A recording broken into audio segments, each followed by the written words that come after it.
There were several notable celebrities that participated in a social media campaign by Phenomenal, bringing more awareness to the case of Breonna Taylor. In response to the campaign, some white online users would begin to use the rioting and looting in Chicago as a defense. For those who don't know, 20-year-old Latrell Allen was shot over the weekend in Chicago. Officers responded to a call about a man with a gun.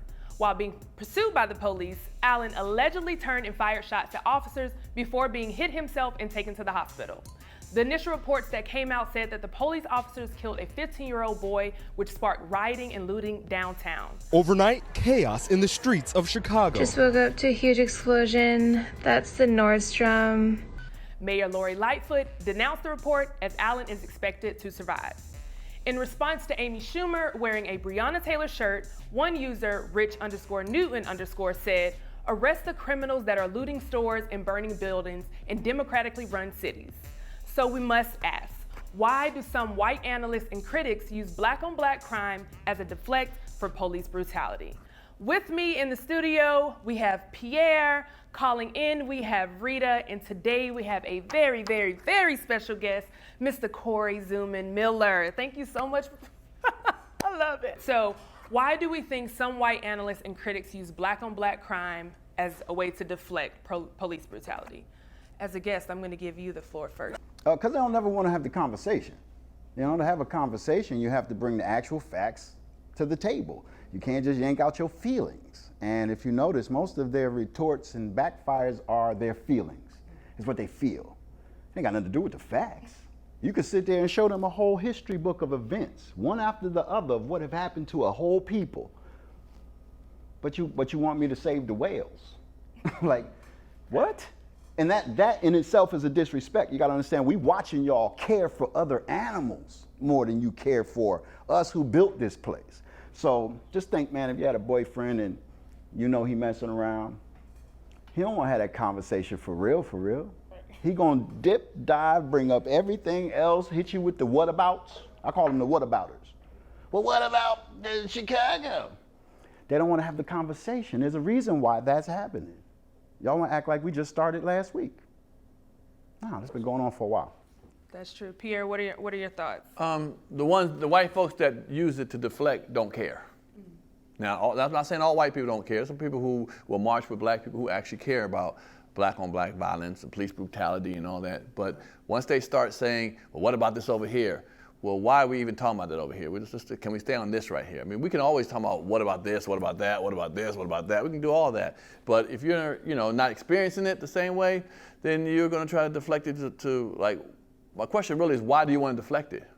I'd ask a white person, well, why do you want to talk about police brutality? I mean, black-on-black violence right now when we talk about police brutality. Why are you going to talk about that?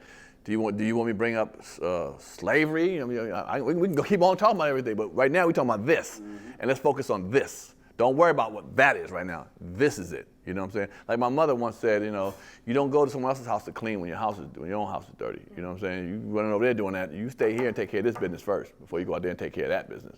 So. And Rita, what about you?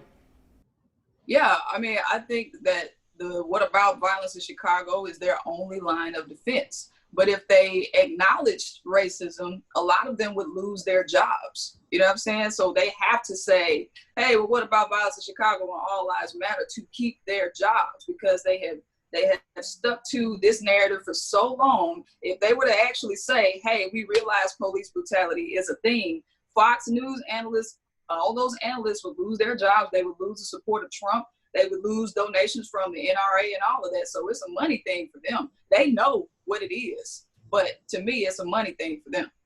Here's my question. If black-on-black violence, so-called black-on-black violence ends, does police brutality end? Correlation. So let me see that happen, yeah. So a lot of these comments came from Amy Schumer when she posted a picture. What are our thoughts about Amy posting the picture with the Breonna Taylor? Do we think it's genuine, or do we think this is her way of using a black cause to propel her? No, she's had a lot of black in her. So yeah. So she's down with the blacks. Around several occasions. And we'll tell you that. Yeah, that's not even us talking. That's she enjoys the blackness. You know what I'm saying? So this ain't her first time being down with some blacks. She did a special at the Apollo, didn't she? Right. Exactly. So no. She came to find something. Anything we can use, anything that we can help put more light on this Breonna Taylor situation, I'm fine with. Any celebrity speaking up, I'm fine with putting it out there in a positive way. Because something needs to be rectified with that. I'm hearing it was because it was a no-knock, and they came in there shooting up everybody up in there, and they said the dude grabbed a gun. Like, damn right, you come in my house without knocking and shit, and I got a pistol. I'm about to ask you some questions. Here's what's crazy though. That very thing is connected to their very deepest passion, and that's their gun rights. They swear up and down that Barack was going to take their guns from them. Oh, he's coming to take your guns. Literally, we used to say that. And now when one of us have a gun in our home to protect ourselves, oh, it's different now. No, ain't that the reason why the NRA and all this gun rights? So that you could protect yours if something happens? So that if the government came, remember Michigan? Sure. When they was in the Capitol building? Sure. They mad about different stuff. We mad about what we mad about. They was like property rights and, money and what are you guys doing with the budget for the, my kids are going to have to pay for this down the road. Like, that's their real beefs, and they bring out the AKs for that. Did you see them get thrown around, pepper sprayed, drugged, kicked, knocked down? I watched them beat up an actual Navy veteran. Shout out to the Navy veteran. He was so hard to do, hitting him with the stick, he just standing there like. And the NRA always is a proponent of gun rights when white folks are trying to survive with a gun and shoot at them. You come into a white compound or whatever it was, Waco, anything, you come in there and you try to take their guns away, and you're the government, the white folks are, NRA, stay. They seem kind of silent now with this young brother being killed. I don't hear the NRA speaking as much now in that situation. And they started the gun laws when the Black Panthers was walking around with guns. It was like, we need some laws. These black folks got guns walking around free. We can't have it. And speaking of Black Panthers, because I feel like that was a great movement within our community, what do you think our community should do, or what side should we come with the black on black crime? It's got to start someplace that's simple. It's a simple thing. Right. We have to stop looking at anybody that is your color as a potential threat, as a potential gonna get me, as a potential gonna mess my come up. We have a whole lot of angst that we can't even, as male and female, any conversation we having right now, go to Facebook right now and look around. We arguing because we don't have a certain level of respect. When me and this man talk, we could disagree about the whole conversation, but the way we're gonna talk to each other, we have to start with how we communicate to each other. Because if information is what we need to get through this, and we arguing about the information the whole time, that's like arguing when the house is burning down about who said it. That's like standing outside the church at the funeral arguing who's gonna ride in the first limo. Kind of late for that right now. We need to take care of the right now. And that's how we deal with each other. We can't be this black strong nation if we taking shot at each other. And this black on black crime is a hot potato, it's a grenade. Even amongst ourselves, when it's used. There are people who will light you up. Black on black crime is systematic, and all these things are true. When you talk about the myth of it, it's all true. But when we get to arguing about everything and we don't have can agree to disagree, how can we build to get anywhere? I'll just say it's a little small thing, I think. I understand what you're saying, I agree. We have a lot of negativity in our communities, but we also have a lot of positivity. I'm seeing a lot more black people saying, I love you, man, yes. What's up, brother? Yes. And we need to focus on that more, to kill the negative. I know we want to get rid of the negative of how we are, but I want to focus on the positivity of how we are. There's a lot more positivity in the last year. I've seen people being nicer, black on black people, to each other. Step on each other's shoe, my bad, bro, don't worry about it, let it go. That kind of stuff. So we need to focus on that. And everybody out here listening, man, we need to focus on that. We need to focus on that. We already have a lot of distractions, that other people trying to kill us and lose our jobs and get rid of us in society. We need amongst ourselves to focus on the positivity. And I'm damn the negative. It's going to be out there, but I'm going to outdo that. My father, unfortunately, just passed recently, and I remember coming to him. He was pushing me away. He was a little cantankerous, and I kept coming at him and kept coming at him with love and kept visiting him and kept calling him and kept calling him and kept calling him and saying, man, I'm going to defeat your feelings towards me of whatever life is with love. And at the very end, man, when he was laying in the bed, feeble and stuff, he put his arm around me and I love you, son. It was like that. It may came to that part, but still, my coming to him defeated. He was so happy that I was there in front of him. So I told myself, from now on in the future, I went back and apologized to a lot of people I've done wrong or had misunderstandings, even if they did me wrong. To keep that energy of negativity towards them, I ended that. And so we need to do that to each other, man. Say, I'm gonna kill this negative energy I have towards you. I apologize to you for the way I acted toward you. Even though you might do me wrong, I don't tell them that, but I'm saying I'm gonna apologize to that. And I think that's what we need to do as a black community, to face each other and say, you know, I love you, brother. I love you, sister. You know, regardless, I love you, whatever.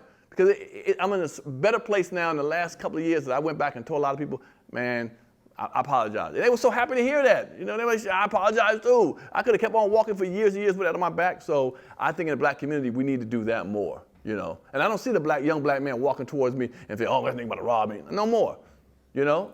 I ain't gonna let the media dictate that. I don't care if I've been robbed by a black person. That was that one black person that robbed me, not all black people. Let me throw this in, fam. I don't derive what I speak on from the media. I derive from my personal experiences. I'm driving home from the station, about to go over to 17th Street. I see these people putting a flag up on the building they're building. Young kids is out there selling their water. I go to take a picture of that. I got full blown cussed out by kids. Okay. Those kids, not all kids. Let me finish. What I was saying was in agreement with what you were saying. I wasn't saying focus on the negative. Right. I was saying we can't do anything if we don't know how to communicate. Sure. When we disagree. Sure. If we disagree, cool. That don't mean we, because what happens is people say stuff you really can't take back. It'd be like total incendiary. These youngins, I had to keep them around. I ended up giving them all some money, but the way that they showed up ain't the way they left. And that took $60. Because I had a 20, I thought it was cool for them to split it. Y'all can go get a whole nother case of water. Nah. One of them youngins was on his partner's neck. I was like, yo, you can't do your boy like this, man. He ain't gonna share with us. Bruh, when I tell you, it was a scary fury. That's what drew my conversation out, because I said, you gotta be patient and temper your emotions at times, because while y'all are out here, there are people who want worse for y'all. They want bad for y'all. So I chopped it up for a little while. You know what I mean? I gave the 1 to 20, I said, I know y'all ain't gonna split it. So God blessing me, I'm gonna bless y'all. But make sure that y'all take this and don't just think of what the next thing is you wanna get. Think of what y'all could do together. Y'all got $60 collectively. What could y'all do together? One small thing, that's what I'm saying. Like, we talk big themes of change. But the best thing you could do is start with one thing small enough to start you on the path. Rita, what about you? What are your thoughts on? Man, y'all saying a lot of good stuff. I mean, like Zooman just said, one thing that I think needs to be addressed also is poverty, because poverty is a direct correlation. It's a gateway to crime. So when you have young brothers out there where they feel like, I got to get money by any means necessary, even if it means killing my brother, that's a problem. So poverty is a root to crime. It's a root to violence within the Black communities that needs to be addressed. But also, like Pierre said, we do have to start with love, because I think that a lot of us kill each other because we just don't realize our worth. If I'm thinking about Martin Luther King and back in the day, I don't recall them killing each other like that, because there was a cohesive agreement of who the enemy was. Now we're treating each other like enemies. So we have to get back to this where we acknowledge each other as, I'm your brother, I'm your sister, we're on the same team. Therefore, I cannot kill you. I will not do that, because it is counterproductive to our mission as advancing as Black people.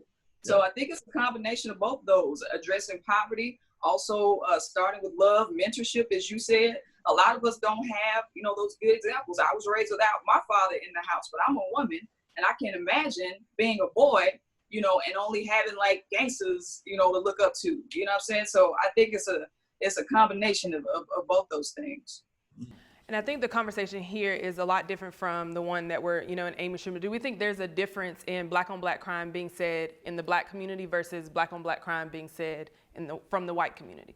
Hell yeah. I mean, to them, they're politicizing it, so they'll use Black on Black crime as a way to say we're thugs and a way to say that we're savages, so for them, it is a political point. For us, it is a genuine concern, like, hey, we need to save ourselves. So, but like somebody like Amy Schumer, mentioning Breonna Taylor, I don't think she's saying like she's an expert on Black issues. She's just saying she wants to educate if she can be that example in the white community who says, hey, this is what's going on, if she can be the conduit, I'm fine with that. She's not saying she's an expert. What she's saying is, I see you. I work with Black women. I have Black people on my team. So it would be foolish of her to not acknowledge that these things are happening in our communities. But we do need allies, you know? I mean, if you think about all the things that were changed, the civil rights movement, the acts that were passed, you know, that happened by Black people being resilient, but also, you know, some white folks had to change their mind and see us. So I'm fine with what Amy Schumer is doing. I sometimes wonder, I hear Black people say, you know, we're powerful people, we're prideful people, we come from kings and all that. But I feel as a lot of times we look like we're asking white folks for the most smallest things in life, like, you know, so what Black on Black crime? Why don't we do something about Black on Black crime? Aren't we strong kings and strong people? Why don't we as a community, why are we asking white folks, don't use that word or don't do that? Why are we even asking them for something? Aren't we the kings and the powerful people? I don't know, kings and powerful people ask for stuff from people all the time. Help me out, save us, save me. What are we doing? Fuck that, do your own community. Fix your own community, work on that. I mean, it is what it is. I mean, why don't we start on that route? We almost feel like we're powerless. You know, they don't give us nothing, they don't do nothing for us, fuck that. Aren't we powerful? Aren't we kings and queens? Is that how kings and queens act? Pierre, I absolutely agree with that. I mean, I think that we are the only ones who can safely address crime within our own community. But when it comes to this idea of Black on Black crime, it really makes me cringe. Because if we think about the history of violence in the United States, Black people are in the minority. If we're talking about slavery, if we're talking about lynching, if we're talking about Jim Crow, if we're talking about all these things, white on white crime outweighs Black on Black crime by the numbers. And so my issue with that phrase being perpetuated is it does pop up all on media, and then a police officer has that in mind. You know, if he is equalizing a Black person with violence, then when it's time for him to use excessive force or not use excessive force, that media headline, Black on Black crime, Black men are violent and dangerous, that's what's playing in their heads when they are face to face with us and they choose to use excessive force. So my thing is, if we're gonna talk about Black on Black crime, we have to talk about white on white crime as well. So we are not isolated and we are not the faces of violence. That's my only issue with it, because they use it to perpetuate discrimination against us. But again, right, and I agree, but I still feel like we're asking something. I don't care what white folks think about us. I don't care when it comes to crime. I want us to take care enough till we do stuff. I don't care if we're the smallest minority. You know, I don't care if only 2% of Black people kill each other. It's 2% of people, Black people, is too much. So that's where my angst would come from, is that, and mind you, I never used the phrase Black on Black crime, but the topic and me asking, you don't have to use the phrase to end up in that area. Mm-hmm. And all I was saying was, again, personal experience. Sure. I grew up through a time where rappers got together, the top rappers of the day. Literally a line in the song says, we got ourselves together so that you could unite and fight for what's right. Might not have saved the world, but they tried something. Sure. And that's all I was looking for in the conversation. I said, look, man, we got kids catching bullets, yo. We can't even have the conversation? Dave Chappelle surprised fans when he announced a special guest at his summer camp shows in Yellow Springs, Ohio. The surprise guest was none other than Louis C.K. Many would have a problem with Dave inviting Louis out to perform on his show due to Louis' admission to sexual misconduct back in 2017. A year later, Louis was popping back out in comedy clubs, launched his own tour in 2019, and even released a self-produced special back in April. Since his return, Louis has received criticism from the public and from his peers. Some wondered if Louis learned anything from the situation. When Louis was accused of sexual misconduct, he issued out an apology letter, but to some, that wasn't enough. In the past, we've seen both Kevin Hart and Nick Cannon get even more criticism for apologizing after being canceled.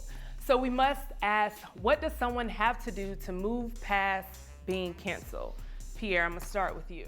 Wow, nice. Well, for those who don't know it, Louis C.K. is a white comedian. They said that he had, I guess what, he masturbated in front of some people, some women. In her presence. Presence, yeah. A lot of them didn't know he was masturbating. They thought he was hitchhiking. So that, kind of went down, for some of them. Hold that, Symphony. Oh, please hold that. Yeah. Masturbating in front of somebody. I kind of hear it was against his will. I heard against their will that he locked the door. I'm not sure about that one. Locked the door, and I don't know if you can't get out. I hate to say it, but okay, no one wants to see somebody naked. I get that, but how bad is that? Why couldn't you just leave? And of course, he was wrong for doing it. But I think crimes weigh a certain thing. I'm not saying it's better, but he didn't rape him, so thank God he didn't do that. But pulling your pecker out in front of some people, luckily it's white, so thought he had 3 testicles and shit, so you couldn't really see it. And you saw a bunch of something down there with some hair and shit, so I don't know if they would even recognize it and shit. Thought he was, doing finger puppets and shit. But back to him being canceled. He did get canceled on some stuff because it came around the Me Too movement and stuff. So he did get canceled. I think he had a movie coming out or something coming out got canceled. It was a stand-up special. So I think he paid his debt to society on that. And I think it's time to let him come on out and do his thing, man. Let's. Where's the forgiveness? All these Christians out here. People forgive people. So where's the forgiveness? I don't have a problem with him, Chappelle. Asking him to come to do a summer camp. All his comedian friends to come out and do some of his comedian summer camp. All his comedian friends, almost all his comedians, friends, missing one of his comedian friends that didn't come. 2 of his comedian friends didn't show up at Yellow Springs. Yeah, I know where Yellow Springs is, brother. But again, we'll ride up there together. Exactly, but it's too real. But I get it. Okay. But I'm cool with him getting back into it. I give him a pass now. He's paid his debt to society, at least comedy society, and it's time for him to get back and have a job. We can't just keep counseling somebody forever. So, just like Mike Vick, I was so pissed off after he did his time. He tried to play football again, and people yelling, "Go to hell, you should die." Come on, bro. He did his time. Let's move on. The people who are still hating him or hating people that do that, what about your system? What about your situation? Are you the same as you were, years ago? Did you ever do anything wrong? And who's to say that, you should be the judge? If he already did his, paid his debt to society, let it go. Rita, what are your thoughts? Well, he was back out on the road like a year later, selling out, you know what I'm saying? Not like selling out, sold out shows. So, that's kind of the privilege you have as a white comedian. You can just kind of get back into the shit, Now, he did lose a few deals, but Louis never apologized. He just said that he used his privilege and he asked permission. That's what he said. He said, but you can't, with women, he said they have a way of acting like they're okay when they're not okay. So he never really apologized or feels like he did anything wrong other than use his celebrity privilege to create these situations. But Chappelle, even in one of his specials, he said that, he felt like the fact that Louis lost everything was disproportionate. And he said the women had brittle ass spirits, for feeling the way they did about their situations with Louis. So I'm not surprised that Louis is with Chappelle, because Chappelle basically pledged his allegiance to Louis, in that special. I think it was Bird Revelation. But this kind of just boils down to when you're a white comedian, you can kind of jump back into it. Because I don't think he got the same kind of backlash as Kevin Hart and Nick Cannon. Things were canceled with Netflix and things like that. Tig Notaro said she didn't want to work with him anymore, but he's fine. I don't think he really experienced a real cancellation. Because he was back on the road like a year later doing his thing, and he never apologized. But no, I'm sorry, I'm not saying you're wrong, but he did apologize to both of those women. It is, we can look it up, you want to look it up, but he did apologize to, even it says here, he apologized to Corey and whatever her name is, I can't pronounce that name. Both added that CK reached out to them several years later and apologized for his past behavior. So he has apologized. But overall, he also said that he didn't feel like he did anything wrong other than just being famous and not being able to read those women. So he said that he always asked permission to pull out his thing. Right. Well, you could not know something. You could not know something. You could feel, that you have the right to do something even though you don't. And then when you find out you didn't have the right to apologize then, but you can still say, yeah, I thought I had a right to do that. I know kings do stuff like that. I'm not saying he's a king, but Boston, some people do certain things. They say, I run this. I can do what I want to do here. No, you shouldn't do that. Well, when you get canceled, that's the money. I think the whole point is we want to stop the money train, and y'all did. I feel like once you knock off a big size target, you got what you needed. If he had a big tour, if he had a movie or something, like, if you're going after them, but everything after that, what you want, man? Right. What do you want, man? I already said sorry. I already said this. You gonna keep pulling this up? I personally feel like Chris Brown ain't getting the accolades he deserved for the work he been putting in the past couple years, because they still going, nah. But I'm like, yo, y'all sat him down kind of publicly for a while. Y'all. But Chris Brown has been on many tours. He still sells millions of records. So what is it? No, that's what I'm saying. I feel like he should, even for the work he's doing, he killing it right now. The whole album, back to back, boom, boom, boom, boom, boom, boom, boom, and I still kind of catch people mild about it. Or I've been in conversation with people still bringing that old shit up. I'm like, yo. But what about R. Kelly when he put out, what's that song, The Chocolate Factory? I mean, he got out of a charge, and that Chocolate Factory sold like a mofo.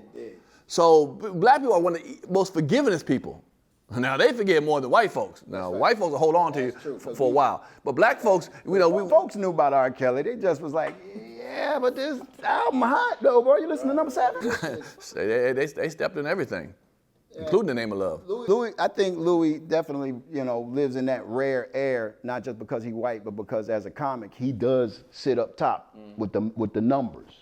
To not have films, boom, boom, boom, TV shows, boom, boom, boom. He's had them, but they ain't been like, dung, dung, dung. And he's doing all that off of his pen. So that makes him think I could do what I want. I had a gripe. My biggest gripe with Louis C.K. is, and to this day, I still have a gripe with it. He directed Pootie Tang. Nigga, I won't forgive you. I won't forgive you. Yes, he directed. I won't forgive you. Pootie Tang. I went to the premiere. I went to the screening of it. Me and my best friend Joe. Right. And there's on Warner Brothers lot. And we went in there. Paramount. It was on Paramount's lot. We sat down. We watched like 15 minutes of them. We got them left, and you have to do a little survey. Right. And they said, "Oh, why you leave?" We said, "We got to do something." She said, "Well, can you say something about the movie?" She said, "Can you give us 3 words?" I said, "Yeah, start all over." Right in front of me. I said, "Damn." But yeah, Louis C.K. did. He directed some more stuff, but he did Pootie Tang. So it all makes sense now. So yeah. So do you think, do y'all think if Louis was to be forgiven by everyone, like he would just kind of be arrogant about it, or do you think, like, what do you feel would be his? First of all, everyone's not gonna forgive you. Forget that terminology. Everyone's not gonna forgive him. He's in a place where he's coming back and he's working, and those true diehard fans are supporting him, which they should. He's already paid his debt to society. He lost a lot of money. The movies were taken out. Again, he didn't. I don't think it's a crime. What's the crime? Decent exposure, I guess. Exposure. Yeah. And what's the cost of that? If you do that, if I ran out naked right now. Besides them calling the zoo, saying the snake is missing, what is the real crime that I've done, and how much time will I get for decent exposure? Indecent exposure. That's like a misdemeanor. $75 ticket. Right. Rita, It's a misdemeanor. What are your thoughts, Rita? Yeah, well, they called it sexual misconduct. Okay. And I think the crime is when multiple women share the same story. So I think that's what it was. It wasn't just one woman saying, hey, he masturbated in front of me and I didn't want it. It was like a minimum of 5 women who said that they experienced the same thing. This was unwanted. So I think that is the crime. But I don't think he was charged with anything. But if you think about Louis C.K.'s material, he talks a lot about masturbating. Like every special I've watched of his, all he talks about is masturbating. So, I mean, of course, there's some truth to what both of them are saying, but I don't think he was ever charged with a crime. But when a lot of women come forward and say, hey, this behavior was committed against me, I didn't want it, that's something to be looked into. Man, shout out to Louis C.K. for not having no game, though. That's all due to not having no game. Yeah. His brothers did get more than that going on because they had some game. Louis, you don't have no game. Louis just came out and said, listen, can I jerk off in front of you? Right. I've heard, at least in Georgia, that you'll get 12 months, up to 12 months in prison for that crime. I really would wonder how many people are in jail for 12 months for that crime. And the best place to send them to cure that, right? Well, that's true too, but you know what I'm saying? So I'm wondering, like, what's the average punishment for a first-time offender for public display, or she said sexual misconduct? I wonder what the average is. And let's just say the average is, it's probably a fine. I'm quite sure it's a fine. I don't know how many people in jail for that for their first time. And let's say it's a fine of $75 to $1,000, whatever it is, and you get 20 hours of, what do you call it, to work, we got to work around stuff, whatever that stuff is called, 20 hours of. Clean up the highway. Yeah, that kind of thing. He lost millions. I take that I take that lump. Put me in for 100 hours of public service or whatever, and give me a little fine over me losing millions. So I think he paid a nice little price. I personally feel like he paid it financially. I think he paid enough, and his reputation was soiled even more. So when is it time to let him come out to Yellow Springs to hang with Chappelle? When is it time? 2 years from now? 10 years from now? When the fuck is it? If you're still mad, make them pass a law, the Louis law. The Vienna law. No jerking you around can't here. pull your Vienna out. But Your Honor, I only had it out 10 seconds. And that reminds me of this, ladies. You read it on YouTube real quick. I'm sorry. I feel like sexual harassment is determined on how that nigga look. Because if he fine at work and shit, if he fine at work and you like, oh, he's sexy, girl, you got a nice little dress on now. You're like, oh, thank you. But if you look like some bottom of your shoe stuff, you be like, girl, I'm about to go to HR. He said I look sexy in this dress. No. No? You can't you never take a compliment from a guy who looks nice? There's a difference in this case, there's a difference in a compliment and you whipping out your... No, okay, that's the case, but if his meat was right though, if his meat was correct, you like what they wrecked, No. you wouldn't eject. You wouldn't eject. First of all, How you doing, Miss Lady? if someone asks me, you're gonna get a definite no, and I'm gonna leave. Right. But I don't care what the Peter looks like. I don't. But what about somebody saying, man, you look sexy in that dress? If he's a fine dude at work and you got a little crush on him? I don't like that. I like sexy is just too sexual for me. I like, tell me I look beautiful, and then I'm like, oh, thank you. If you tell me I look sexy, I just be like, oh, okay, thanks. Like, I still say thanks, but it's not gonna be like a, oh, thank you. He's like, you look sexy. You be like, HR. Sexy is that is a loaded, it's loaded. It ain't the root word is sex, and there's only one letter left. Right, why? And why? Why are you sexy? Why are you asking me about sex? Right. Azealia Banks scared fans on social media with a post saying, yeah, I think I'm done here. This pandemic, extremely lack of social interaction, no intimacy, combined with constant public ridicule is making life harder than it's worth. I think I will end my tenure here on Earth soon. Fans would immediately show their concern for Banks. She would continue stating that she's not looking for sympathy or empathy. A friend would check up on Banks, but it doesn't seem like much of it had an effect because Banks said that her decision was made. Some online users would notice the similarities between Kanye West and Azealia Banks' antics and point out that the fact that we sympathize with Kanye and Azealia is often ignored. After the concern she posted, big LOL to all the outlets reaching out for a story grab disguised as genuine concern. Same outlets who would routinely exclude me from the protect Black women narratives. So what are our thoughts on Azalea's latest? And Rita, I'm gonna start with you. What are your thoughts? I mean, I am always concerned when anybody posts something on social media that relates to wanting to commit suicide, because to me, I think the thing that we should remember is that aside from being a celebrity, Azealia is a human. Aside from being a celebrity, Kanye is a human. Aside from being a celebrity, Lakeith Stanfield is a human. And so I think we need to separate the two, stop looking at them as celebrities and look at them as humans with real feelings. And I think if we look at it with that kind of grace and that kind of compassion, we won't be having a conversation about, well, does she deserve sympathy or is she just reaching out for attention? Well, the fact is she put it out there. Apparently she's going through something.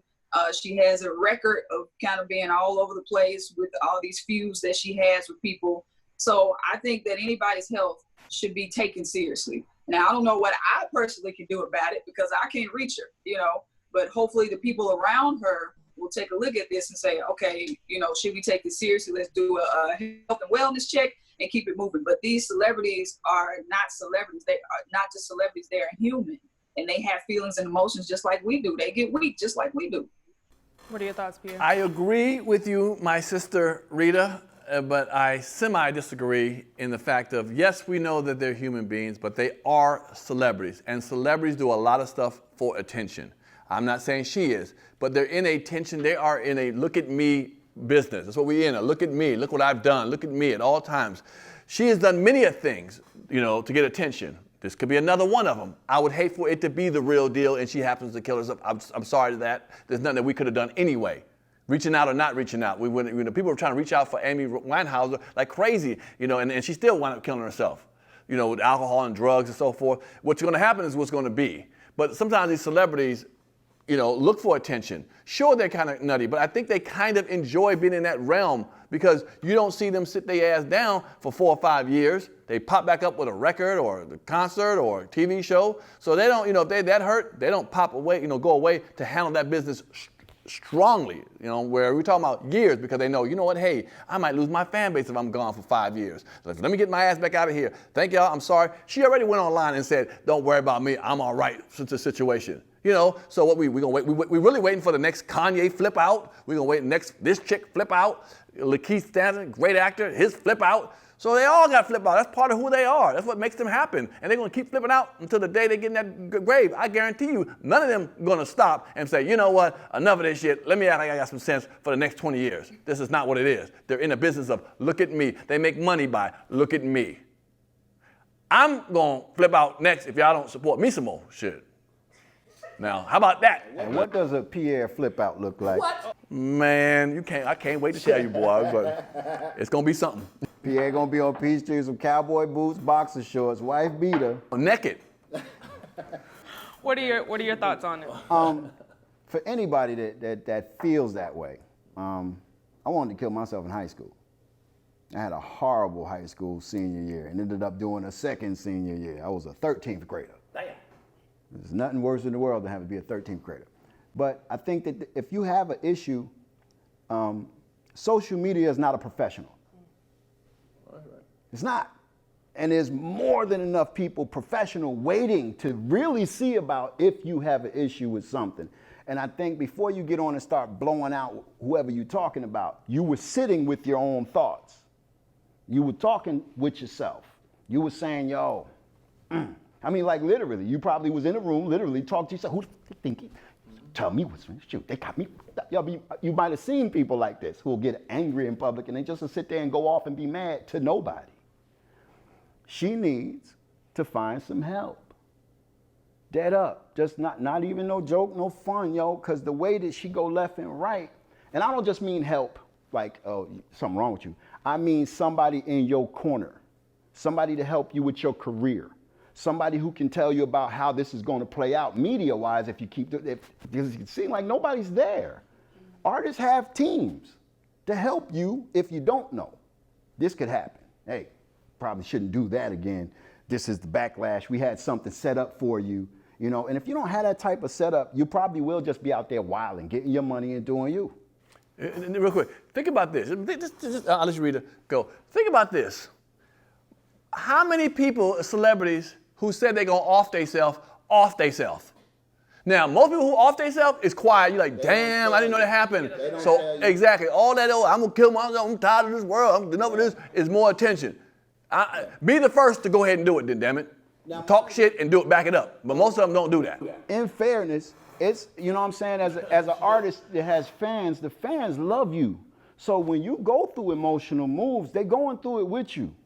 You know what I'm saying? They love you something serious. And if over time your track record for being honest with that group of people gets damaged, down the road it's hard. It's the crying wolf thing. It's hard for us to really want to care.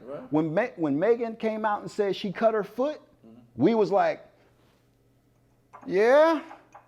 The whole story wasn't adding up. So what happened? We start coming up with our own stuff because we expected to keep it real with us. What happened, baby girl? We want to know what happened. So when you end up having moments where, I don't know, people can't tell if you coming honest to them or not, and it's a fan-artist situation, over time that wears thin. So when baby girl come and start saying, I don't want to be here, people start thinking about every time you did something, said something, kirked out on somebody, and they go, when Kanye comes out and says this stuff, and I ain't gonna front, I want Kanye to have help too, but Kanye always do have a product coming out. And that's what I was gonna ask. Do we think that these cry outs are the new hustle? That's what, and again, you messing with my ability to feel for you because I'm thinking, are you trying to sell something? I'm old enough to remember when you knew something was wrong with a celebrity by the police report. How? In the back of the Jet magazine. Now you find out before they even get to the police report. Fact. Megan Thee Stallion get shot in the foot and be tweeting at the same time. God damn it. Take a picture of it. Click, click. I've been shot. Click, send. Bitch, goddamn, can we get a police report? What happened? They trying to beat it, you know what I'm saying? Damn, the police report got to look at the damn social media to find out what happened. Rita, what are your thoughts? I mean, I think it just depends on the person. But we talking about social media, it's like the journal for some people. So we used to write in journals. Now we put this shit on our Instagram stories, you know? So, I mean, and you will hear a lot of celebrities say, hey, I'm rich, but I'm alone. And so maybe Azealia and these other people think, well, my social media family is the only family I have. I mean, we don't know who they have been ousted by in real life. You know what I'm saying? But it depends on the person. I don't think Azealia is releasing anything. I think she was just doing what she does. Like, she has a pattern of posting these things. You know what I'm saying? But like I said, like Zooman said, coming from somebody who contemplated suicide like 4 years ago, I'm just more prone to take it seriously, because what you do find is when somebody actually does commit suicide, some people are caught off guard and they're like, I wish I had known. I didn't know that he or she was suffering. So at least they're putting it out there, you know, Tamar or Azealia or Lakeith, at least they're putting it out there that something is wrong, so we can just start paying a little more attention. And when I say we, I mean their village, because they shit that I can do. Every 6 months, though? Damn. Every 6 months, I got to hear about one of these people talking about what's wrong with them and shit. Every 6 months. I remember a journal was private. I remember you wish you kill somebody to read your journal. Like, man, don't you read my private thoughts? It used to be like that. Now, there's no more private thoughts like that. You got to read my private thoughts. Let me tell you, when you write in a journal, you had one person in your life you could have showed it to if you wanted to. Your grandma, somebody. You can't tell me everybody in your circle was terrible. Now you feel like you got to tell people who are strangers to you. These people don't know you in Cleveland, who follow you in Chicago. They don't really know you, but you feel like a need to say, I need y'all to see what's in my mind. I get it. Who you mad at though? Because this is the culture. This is where we are now. Social media, everybody tells their business. I'm mad at you taking your time to care about every single thing someone says like that. Every time. Every 6 months. Are you going to be on Kanye in 6 months from now? Oh my God, Kanye wants to kill herself. Oh, she wants to kill herself again. Oh, this week she wants to kill herself again. Let's call in for some help for her. When are we going to say, bitch, sit your monkey ass down and get some help? Fuck all that. We ain't going to jump on that. Every time you say something, we got to chase your ass around and wonder what's wrong with you. I feel you, Rita. You're 100% right. The way we communicate is entirely different. But the journal was for us to be at one with our thoughts. Over time, we could go back and see it. And it was only for one audience member. When it's for everybody, doesn't that change the pen on what you're writing? So when people, and we all know it. Like you said, we all in this. We kind of know when people are trolling, when they're trying to get attention, and that vibe is in the air. And that's why I say go to somebody more professional outside this toxic place where anything goes and people will take what you're saying wrong, they'll twist it up, they'll spin it, and it'll be like 5,000 miles away from where you started. How can it help you if you're crying for pain, you're crying in pain, and somebody says, go f yourself, skinny, your big ass head. Now you're crying out. You're talking about them, you know, you're pouring your emotion out. That is defeating the purpose. You, your last album sucked. How's that helping you? How is that helping you? Because I released it and got this kind of back. Well, you said before it was your journal and you can stay in with it or see a professional. But putting it out to the masses for people to sit there and ridicule you, how's it going to help you? I'm sad. I feel like I'm about to kill myself. But on the flip side, I would say to the people, like Rita was saying, you know, until you get tired of it, you got to the point where like, nah, you got a heart, P. I'm pretty sure the first time you saw something happen with Kanye, you wasn't like, yo. I did that right. I agree with you. You're like, what's going on? 15 but times. Over time, it wears on your crying wolf. It's over time, and that's why you don't throw it to the piranhas and pit bulls in social media. There you go. You're not going to be able to protect your feelings there. There you go. If your feelings are hurt now because of people, I promise you, putting it there ain't going to make it better. It's just going to embolden your anger and disappointment in people, because they're going to show up to do what they do all the time. There it is. And speaking of what are our thoughts on her saying she doesn't feel protected as a black woman? Like she's not, you know, these outlets, that narrative. Y'all got any vodka in here? Rita, I'm gonna start with you. Yeah. I think there is validity. I mean, because to Zooman and Pierre's points, it seems like a lot of her angst comes from comments on social media. Like I just Googled the amount of feuds that she's had with people. It is a very, very long list. I mean, and T.I. gave her a rant so hard one time, like I'm sure it did make her second guess being here. So she has to be careful about feeding the enemy, you know, which is what Pierre and Zuman are talking about, because everybody on Twitter don't care about you. And I did see a lot of comments where they're just coming for her, and I could see how that could be counterproductive. But overall, this idea that Black women aren't protected, you know, it's not just Azealia. We can look at any example and see that there is truth and validity to that idea. And I bring up often Michelle Obama, who was just completely mistreated when she was the first lady of the United States. And then you look at somebody like Melania, who hasn't gotten a fraction of the backlash that Michelle Obama got, and she was a classy woman. But you have Melania, who was previously a whore or whatever she was, and here she is, the first lady of the United States. So she was more protected than Michelle Obama. Clearly, Breonna Taylor was not protected. Sandra Bland was not protected. Megan Thee Stallion was not protected, because what I do is I replace Black women with a white woman of equal stature. And you will know that the reaction would be different if Kylie Jenner was shot in the foot in comparison to Meg Thee Stallion. You know, so yeah, in general, Black women are not protected. Are you saying general white people? Because Michelle Obama was not, you're going to pick a couple people, I know you're going to do this, but Michelle Obama was not ostracized by Black women. They love what she did.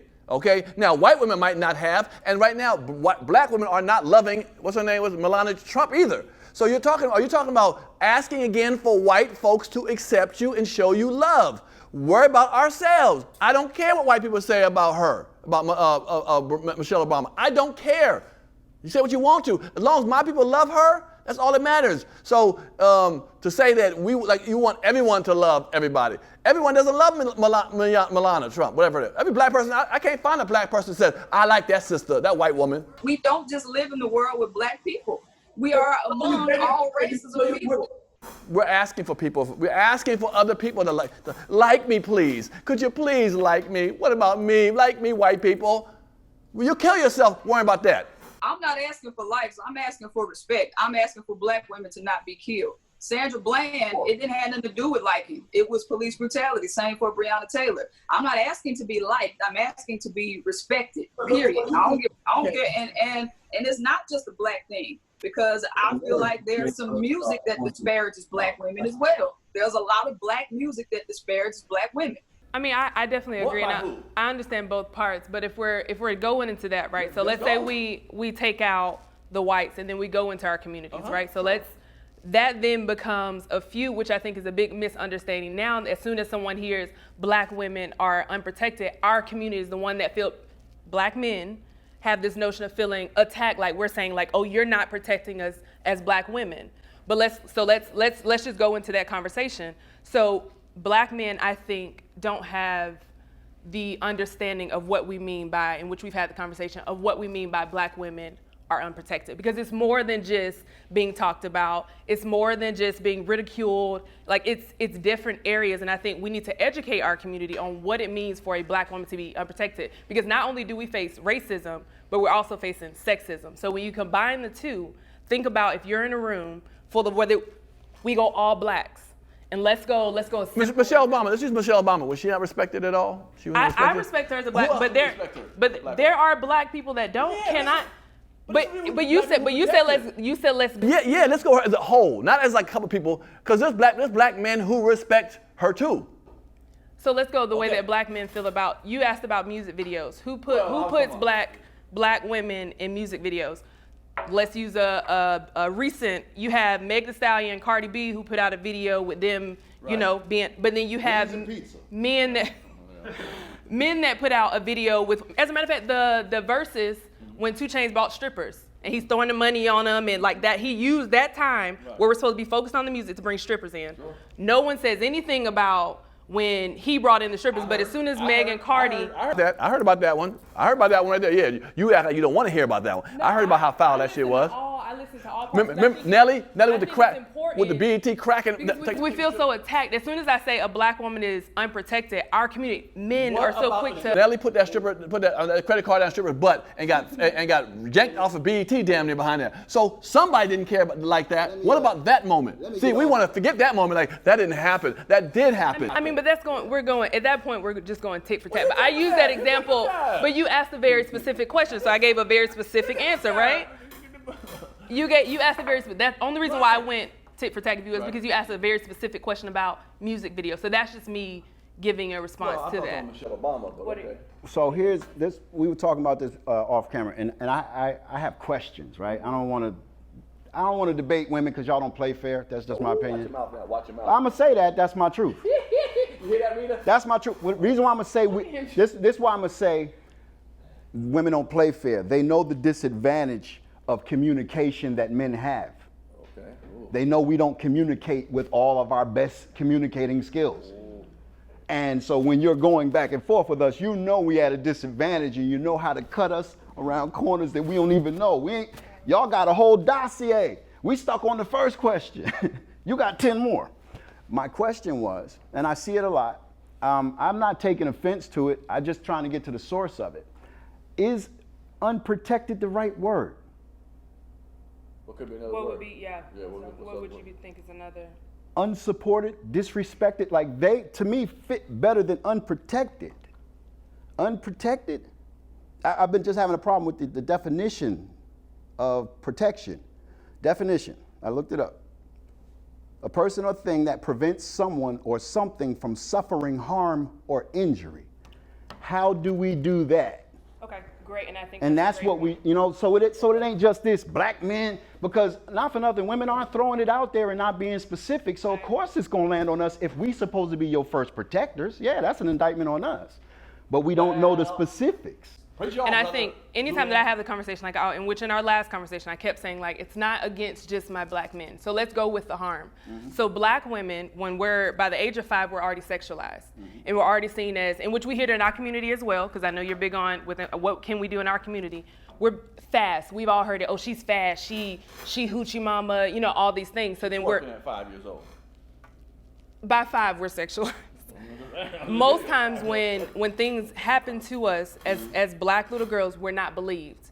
So you have people who literally target our community, our young black girls, because if we're going tit for tat, if we're taking example by example, if you take a 5-year-old little girl who said, I've been molested by XYZ, compared to a white little girl who says, I've been molested by XYZ, which one do you think is gonna be protected or taken in and like, oh, I actually believe what you're saying? I'm super clear on that. What about black boys, little black boys at age 2? I think, but then is that not what we do with Black Lives Matter and All Lives Matter? But little black right? boys, Because, they get molested, they don't be believed also. No, but go ahead. Let's stay focused, Pierre. The black boys is a completely different conversation. We talking about black girls and women right now. Oh, okay, we'll finish that conversation, but we'll come back to black boys with them. We'll do yours, and then we'll come back to that. So we'll do that. Talk about the little girls.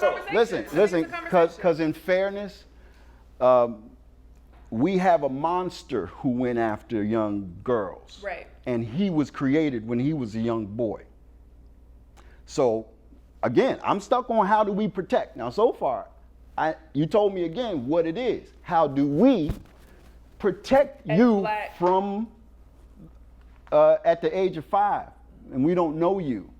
Like, again, I always say start small, start where you at. Mm-hmm. And most of us, I would imagine, do. Most men in here, the women in your life or your family members, will you let anybody disrespect them, and do you protect them?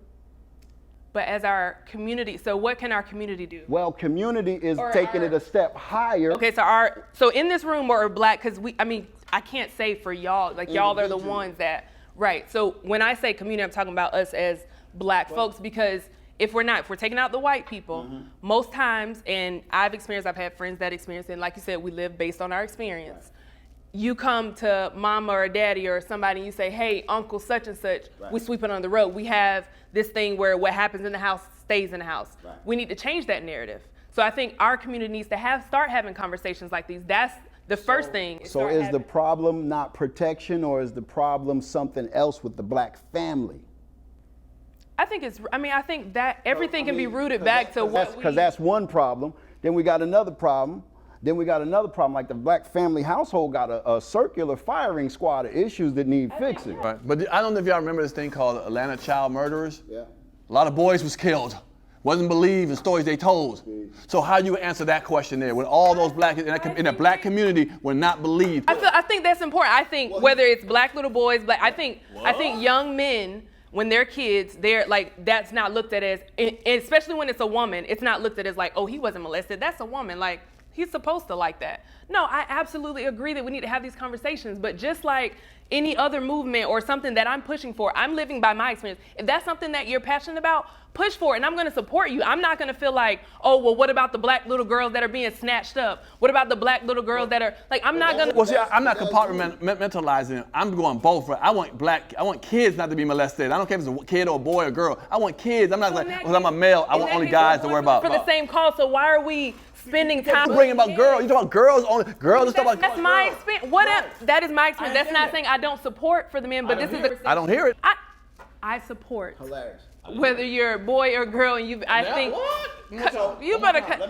think we got to stop butting heads. See what I'm saying though, and how, are you aware on the internet how we feel unprotected is being thrown at us? And that's why all I can do, right, is take how I use it. So when I have these conversations, and like I said, I keep pushing it. It is not just a push or push at black men, you're not protecting me. Right. Are there black men that I feel don't protect us, that push that narrative? That absolutely. But do I feel like there are black men that will stand in front? Absolutely. Killer Mike has always been the man to step into a situation where, whether it's, a woman being pushed down or, whatever.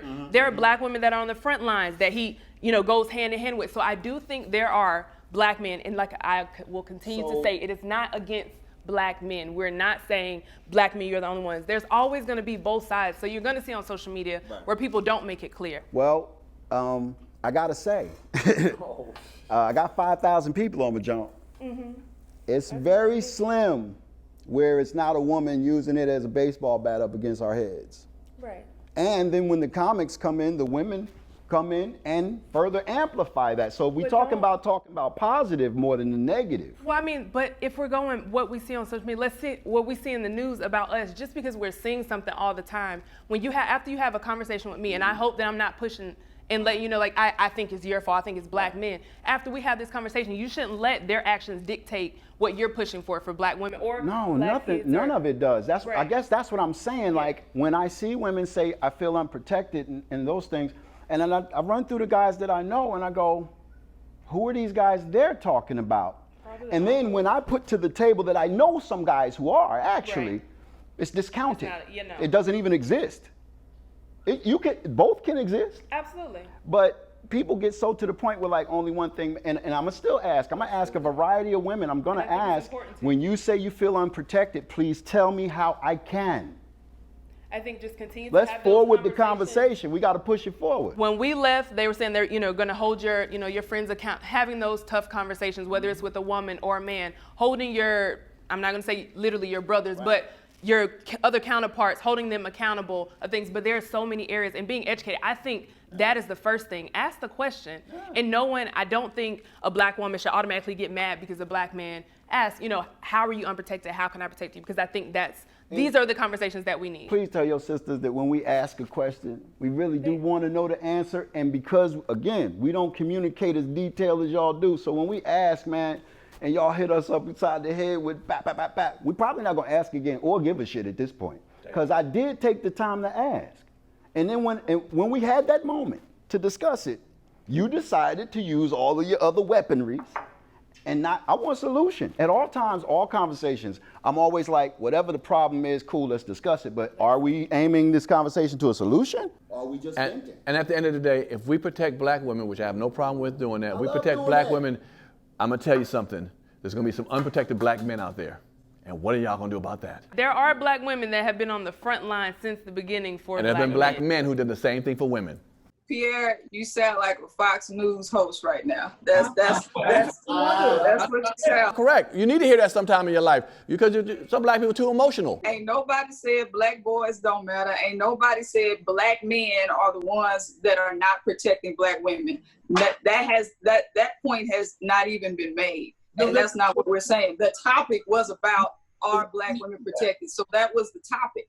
Well, I mean, I pulled it up because between being on the radio and taking callers, all of my social media platforms, and the people that I talk to out in public when I see them, yeah, the conversation of I feel unprotected got legs. And it's not being made specific. If we're gonna say feel unprotected, you know, I'm stuck at this place where black men and women, like, we're battling for who's been more fucked up in this country. They fucked us both up equally. Well, no, don't say equally. Don't say equally. Don't say equally. I don't feel like anybody is above anybody. Just because I'm bringing awareness, that doesn't mean that I'm not. I think regardless of anything, these are the type of conversations that we need to continue to have, no matter what we feel about it. Yeah. So with love. With love, yes, and understanding. With the anger and business. He got a mix. So you've heard from us. Now we want to hear from you. Let us know down in the comments. But, you know, I always like to dive in to see what you guys have going on. So, Pierre, I know you got the Panic Room going on. My podcast, Pierre's Panic Room, on YouTube or Spotify or iTunes. Check it out. We have great guests. We've already had Country Wayne. We got Killer Mike coming up. We got Tommy Davidson. We had just Lil Juicy. RL from Next. So we have a lot of fun on my podcast. Yeah, I called him, but you know, he was busy doing big things and stuff. So we'll get Zoo Man on there soon. But that's what I got right now. My podcast, Pierre's Panic Room. Awesome. Rita, what about you? All right, so I'm still performing virtually. I don't have any physical shows coming up right now. So if you want to book me to do a virtual comedy show, ritabrentcomedy@gmail.com. Of course, my latest special, Sip on This Tea with 2 Ps, is still streaming. You can get it on Vimeo. You can rent it or buy it. And I have a couple songs out as well, Quarantine Shuffle and Rock Me Like a Pothole. So y'all can stream that on Apple Music. And just help a sister out, because it's getting a little rough up here in New York. I'm gonna have to take my ass back to Mississippi. And you just came out. You came out with some apparel, right? Yeah, I got some new merchandise on my website, ritabrent.com. A few T-shirts, a little enamel pin, and my special is up as well. So just trying to come up with different ways of income, man, until I feel safe enough to get back in the comedy club. That's what's up. And Mr. Zoo Man, thank you for coming. But we want to know what you got going on. Every morning, Monday through Friday, I'm on Kiss 104.1 FM in Atlanta. That's my morning job. My nighttime job is joking around. And I've been working on podcasting. I just ain't got my leg out to do it fully, because I wanted to be right. And every time I halfway get there, I'm like, this gonna be whack. This gonna be whack. But it is coming. My big brother Chuck D from Public Enemy is gonna put out my comedy album. Oh, nice. The album is gonna be the same title as the, and he's putting it on wax. Chuck about that old school. What, big bro Chuck? And then where can we follow you on social media? Zoo Man Miller, Instagram, Facebook. I ain't gonna front. I don't really tweet that much. I just don't. I got a low tweet count, my doctor said. Oh, shit. I got shots for that. They do. I might have to get them. I'm also, Zoological is the podcast and the album. I'm also got an eyelash truck coming out. It's like food truck, but eyelashes. What? Pull up to the spot, and women, when the eyelashes fall out, you run out to the truck. No. It's called Lash Minute. Lash, I like this. Yeah. And you know, you think about stuff for a while, blow a little herb, you come up with something. Nice. All right, guys, so you've heard from us. Now we want to hear from you down below in the comments. Once again, this is the Comedy Hype News Show, and I'm Symphony Thompson.